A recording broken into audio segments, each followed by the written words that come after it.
అందరికి నమస్తే అండి. పుష్ప వ్లాగ్స్కి స్వాగతం. ఈరోజు మన వీడియోలో రంజాన్ స్పెషల్ షీర్ కుర్మా ఎలా చేయాలో చూపించబోతున్నాను. ఈ సేమియా పాయసం చిక్కబడకుండా టేస్ట్గా రావాలంటే ఎలా ప్రిపేర్ చేసుకోవాలో ఇప్పుడు చూద్దాం. వీడియోకి వెళ్ళే ముందు ఒక చిన్న రిక్వెస్ట్ అండి. వీడియో కనుక మీకు నచ్చినట్లయితే ప్లీజ్ అండి వీడియో లైక్ చేయండి. ఓకే అండి, క్లియర్ చేయకుండా మనం వీళ్ళకి వెళ్ళిపోదాం. ముందుగా మనం ఇలాంటి సన్న సేమియా తెచ్చుకోవాలి. రంజాన్ సీజన్లో అయితే బయట షాపులు పెట్టి అమ్ముతారు. మనకు ఎప్పటికి ఏరంతా కావాలి అంటే సూపర్ మార్కెట్లో దొరుకుతాయి. ఈ సేమియాలో కూడా రెండు రకాలు ఉంటాయండి. ఇది రోస్టెడ్ సేమియా అండి. ఈ రోస్టెడ్ సేమియాతో మనం పాయసం చేస్తేనే సూపర్ టేస్ట్గా ఉంటాయి. ఇవి ఒక కప్పు తీసుకొని రెడీగా పెట్టేసుకోవాలి. ఇంకొక బౌల్లో కాచిన పాలు ఒక 4 టేబుల్ స్పూన్లు పోసి అందులో ఒక 10 రెమ్మల వరకు కుంకుమ పువ్వు వేసుకొని కలిపి రెడీగా పెట్టేసుకోవాలి. ఓకే అండి, ఇప్పుడు మనం కట్టెల పొయ్యి దగ్గరికి వెళ్ళిపోదాం. మన కట్టెల పొయ్యి అయితే రెడీగా ఉందండి. కట్టెల పొయ్యి మీద కడాయి పెట్టేసుకొని ఒక 4-5 టేబుల్ స్పూన్ల నెయ్యి వేసుకోవాలి. నెయ్యిలో కాజు, బాదం, పిస్తా, వాటర్ మెలన్ సీడ్స్ కూడా వేసుకోవాలి. ఇప్పుడు ఇవన్నీ మనం దూరగా వేయించుకోవాలండి. లైట్ కలర్ వస్తే సరిపోతుంది. డ్రై ఫ్రూట్స్ కొన్ని ఎక్కువ వేసుకుంటేనే ఈ పాయసం టేస్ట్గా ఉంటుందండి. దూరగా వేయించేసుకొని ఒక ప్లేట్లోకి తీసుకోవాలి. అదే నెయ్యిలో కొన్ని కిస్మిస్లు కూడా వేసేసుకొని వేయించుకోవాలి. ఇవి మనకు బెలూన్స్ లాగా ఉబ్బుతాయండి. అంతవరకు వేయించేసుకొని తీసేసుకోవాలి. లైట్గా కలర్ వస్తే సరిపోతుందండి, ఎక్కువ వేయించకూడదు. ఇప్పుడు అదే నెయ్యిలో మనం ముందుగా రెడీగా పెట్టుకున్న ఒక కప్పు సేమియాని వేసి ఒక 3-4 నిమిషాల పాటు వేయించుకోవాలి. డ్రై ఫ్రూట్స్ అయినా సేమియా అయినా అన్నీ లో ఫ్లేమ్లో పెట్టుకొని వేయించుకోవాలండి. ఇలా వేయించుకొని ఒక ప్లేట్లోకి తీసేసుకొని రెడీగా పెట్టేసుకోవాలి.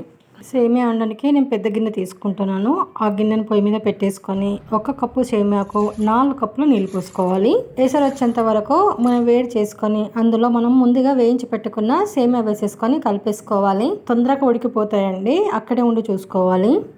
చూడండి, సేమియా ఉడికిపోయింది. ఇంకేమైనా డౌట్ ఉంటే జస్ట్ అలా టచ్ చేసి కూడా చూసుకోవచ్చు, ఉడికిపోతాయి. ఇప్పుడు ఒక టేబుల్ స్పూన్ ఇలాచి పౌడర్ వేసేసుకొని కలిపేసుకోవాలి. ఇప్పుడు ఇందులో మనం ముందుగా ఫ్రై చేసి పెట్టేసుకున్న డ్రై ఫ్రూట్స్ అన్ని వేసేసుకోవాలి. పాయసం ఉడుకుతున్నప్పుడు డ్రై ఫ్రూట్స్ వేయాలండి. అలాగే పండు ఖర్జూరను, మొర్రి పలుకుల్ని కూడా వేసేసుకొని కలిపేసుకోవాలి. మొర్రి పలుకుల్ని వేయించిన అవసరం లేదు. ఇప్పుడు ఒక కప్పు సేమియాకు సగం కప్పు షుగర్ వేసుకోవాలి. స్వీట్ కావాలనుకున్న వాళ్ళు ఇంకో పావు కప్పు వరకు కూడా షుగర్ వేసుకోవచ్చు. షుగర్ వేసుకున్నాక 1 నిమిషం పాటు లో ఫ్లేమ్ లో కలిపేసుకొని వెంటనే పొయ్యి మీదకి దింపేసుకోవాలి. షుగర్ ఎప్పుడైనా లాస్ట్ లో వేయాలండి, ముందే వేయకూడదు. 1 నిమిషం చల్లారిన తర్వాత ఇప్పుడు ఇందులో కాచిన గోరువెచ్చని పాలు ఒక 1/2 లీటర్ వరకు పోసేసుకొని కలిపేసుకోవాలి.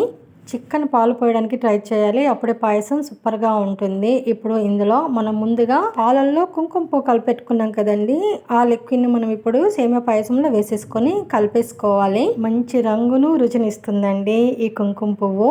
పొయ్యి మీద ఉన్నప్పుడే పాలు పోస్తే ఒకసారి పాలు విరిగే ఛాన్స్ ఉంటుందండి, కాబట్టి దింపాకే పాలు పోయాలి. అంతే అండి, ఎమ్మి షీర్ కుర్మా రెడీ. గిన్నె కాలేంత వరకు ఇలాగే ఉంటుందండి, చిక్కబడదు పాయసం. అసలే నోట్లో పెడితే కరిగిపోతుందండి, అంత టేస్టీగా ఎమ్మిగా ఉంటుంది. తప్పకుండా ఈ ప్రాసెస్లో ఒకసారి ట్రై చేయండి. అలాగే రెసిపీ ఎలా కుదిరిందో కామెంట్ చేయడం మాత్రం మర్చిపోవద్దు. ఇదేండి ఈరోజు మన వీడియో అయితే నచ్చింది కదా, ఖచ్చితంగా నచ్చే ఉంటుంది. అయితే లైక్ చేయండి, షేర్ చేయండి, మన ఛానల్ సబ్స్క్రైబ్ చేసుకోండి ప్లీజ్ అండి, సపోర్ట్ చేయండి. అలాగే మంచి వీడియోల కోసం, విలేజ్ వంటల కోసం, ఈజీ అండ్ సింపుల్ రెసిపీస్ కోసం మన వుడెన్ స్టవ్ ఫుడ్ ఛానల్ని ఫాలో అవ్వండి. Thank for watching.